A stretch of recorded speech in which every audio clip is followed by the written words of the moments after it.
কোনো ব্যক্তি যদি সকালে কারোর সঙ্গে কথা না বলে এই দোয়াটি 3 বার পড়তে পারে, কোনো শত্রু তাকে কোনো ক্ষতি করতে পারবে না। আল্লাহর কসম করে বলছি, এই দোয়াটা আপনার আমল না করে সব পেয়ে যাবেন একটা শেয়ারের মাধ্যমে।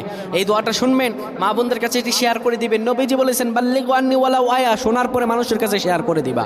এটি ফজিলতপূর্ণ আমল, এটি আমি করেছি, আলহামদুলিল্লাহ আমি ফলাফল পেয়েছি, আপনিও পাবেন। আমলটা করে দেখেন। নবীজি সাল্লাল্লাহু আলাইহি সাল্লামের শেখানো দোয়া, বুলেট মিস হতে পারে, গুলি মিস হতে পারে, কিন্তু দোয়ার ফজিলত মিস হবে না। কোনো ব্যক্তি যদি সকালবেলা পড়ে বিসমিল্লাহিল্লাযী লা ইয়াদুররু মা'a ইসমিহি শাইউন ফিল আরদি ওয়ালা ফিস সামাই ওয়া হুয়াস সামিউল আলিম, এই দোয়াটা কোনো ব্যক্তি যদি 3 বার পড়তে পারে, আমার আল্লাহ রাব্বুল আলামিন আসমানি বালা জমিনি বালা হার কিসিম বালা মুসিবত থেকে তারে বাঁচায়া দিবেন, বিপদ থেকে বাঁচিয়ে দিবেন। আল্লাহর দয়া রহম তার উপরে দান করবেন। আল্লাহুম্মা আমিন।